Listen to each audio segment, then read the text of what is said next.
नमस्ते शिवाय दोस्तों, हर हर महादेव। स्वागत है आपका मेरे यूट्यूब चैनल रुद्र शक्ति दर्शन में। आशा करता हूँ कि आप सभी स्वस्थ हैं, कुशलता से होंगे। दोस्तों, आज जो वीडियो बना रहा हूँ वो मैं रुद्र संहिता का जो द्वितीय खंड है, जिसे सती खंड भी कहते हैं, उसका अंतिम प्रसंग आपको सुनाने वाला हूँ। इसके बाद ये जो सती खंड है, द्वितीय खंड कोटि रुद्र संहिता का, वो समाप्त हो जाएगा।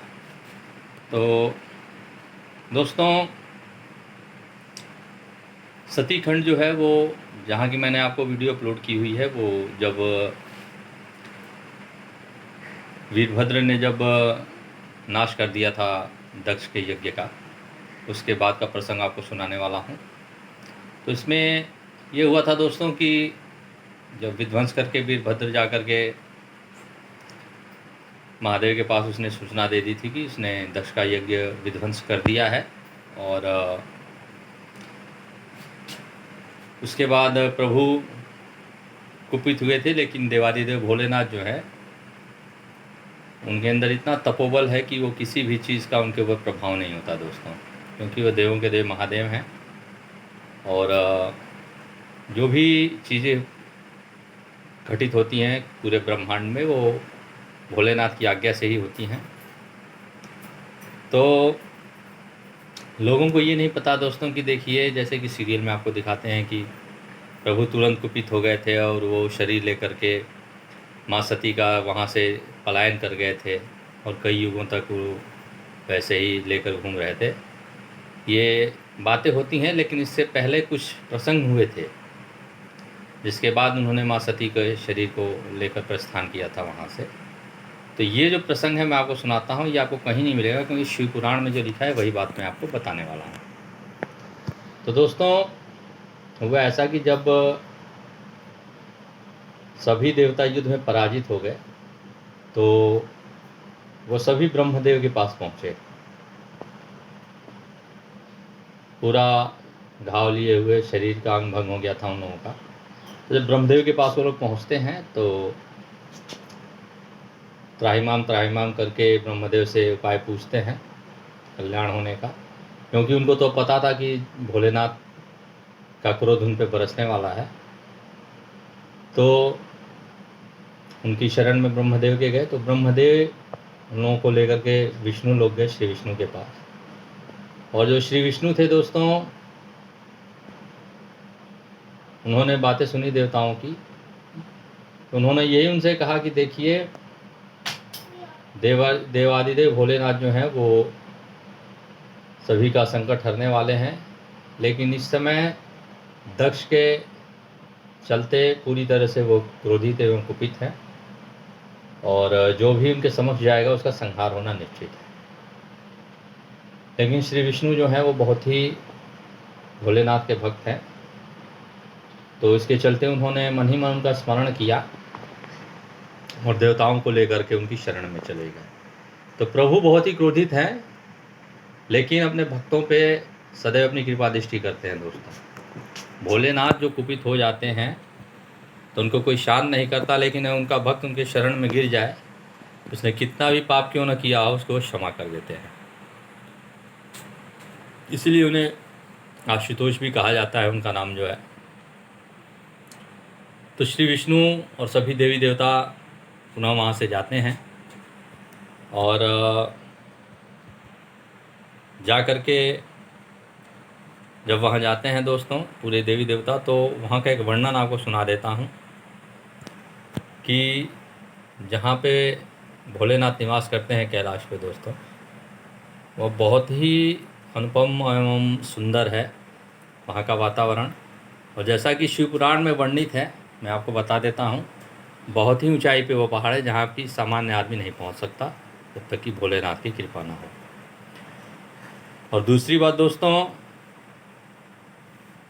वहाँ पे इतने सरोवर हैं और इतने वन हैं, सुगंधित पुष्प हैं कि पूरा वातावरण मनोरम होता है। वहाँ पे देवता भी चकित हो गए थे एक बार जा कर के, जब वो भोलेनाथ की शरण में गए थे वो लोग, श्री विष्णु और ब्रह्मा जी के साथ। और जिस वट वृक्ष के नीचे भोलेनाथ तपस्या करते हैं दोस्तों, उसकी लंबाई 100 योजन है और उसकी जो शाखाएं हैं दोस्तों वो 75 योजन तक हैं। 75 यानी 75 योजन, तो 100 योजन उसकी ऊंचाई है। इससे आप आकलन कर सकते हैं कि कितना लंबा चौड़ा वृक्ष है, जिसके नीचे भोलेनाथ तप करते हैं। जब वो वहाँ पहुँचे तो भोलेनाथ ध्यान की मुद्रा में थे, और पहुँचते ही जितने भी देवी देवता थे सभी साष्टांग होकर के त्राहिमाम त्राहिमाम करते हुए भोलेनाथ का जप करने लगे कि प्रभु हमारी रक्षा कीजिए, प्रभु हमारी रक्षा कीजिए। तो भोलेनाथ वो है कि जैसे ही वो अपने भक्तों की पुकार सुनते हैं उनका क्रोध शांत हो जाता है दोस्तों। तो वहाँ पे वो तुरंत उन्होंने सभी को आश्वस्त किया और सभी ने क्षमा मांगी उनसे, हाथ जोड़ करके कि हमसे त्रुटि हो गई, हमें क्षमा कर दीजिए और हम आपकी शरण में हमारी रक्षा कीजिए। तब भोलेनाथ ने अपने सारे क्रोध को शांत करते मुस्कुरा करके उन लोगों को अभय का आशीर्वाद दिया, और उनके तेज के प्रभाव से दोस्तों जितने भी अंग की क्षति हुई थी, अंग भंग हो गए थे शरीर या चोटिल हो गए थे, जितने भी जख्म थे सभी सही हो गए देवी देवताओं के, और सभी जयकारा लगाने लगे भोलेनाथ का। और श्री विष्णु सहित ब्रह्मादेव सभी देवताओं ने क्षमा मांगी, जो भी उन्होंने कृत किया था बिना आज्ञा के, बिना प्रभु के वो लोग यज्ञ में गए थे, इसके लिए उन्होंने क्षमा मांगा। और सभी के निवेदन पे दोस्तों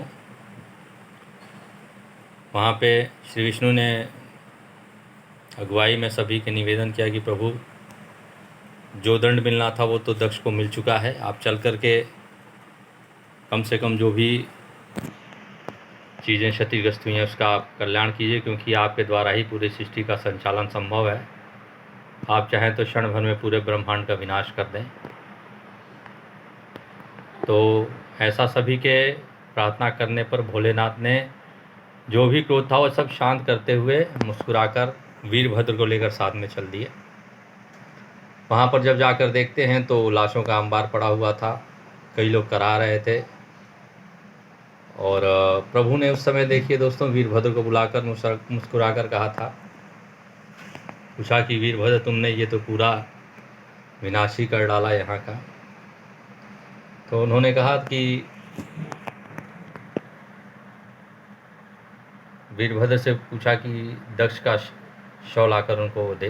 तो दक्ष तुरंत गए और अरे वीरभद्र से कहा कि दक्ष का शरीर ला करके दें, जिससे कि उनकी जो गर्दन है वो बकरे की लगाई जा सके। वहाँ पे श्री विष्णु ने इस बात का निवेदन किया था कि जिस मुख से उसने आपकी अवहेलना की है वो मुख तो पूरा सिर ही खंडित हो चुका है अग्निकुंड में जल करके। तब सभी के प्रार्थना पर प्रभु ने उसे बकरे की मुंडी लगाई थी, जिससे कि लगाते ही वो पुनर्जीवित हो गए थे दक्ष। और जीवित होते ही वो प्रभु के शरण में दंडवत होकर रोने लगे और उनके चरण पकड़ के माफ़ी मांगी और कहा कि मैं आपको समझ नहीं पाया। और जो जो बातें वो कह सकते थे उन्होंने अपने हृदय से कहा, और प्रभु हृदय की बात को अवश्य सुनते हैं। भोलेनाथ ने उनको यज्ञ पूर्ण करने के लिए आशीर्वाद दिया वहाँ पे, और उन्होंने यज्ञ अपना पूर्ण किया और सभी को आशीर्वाद दे करके यज्ञ उनकी पूर्ति हो गई थी।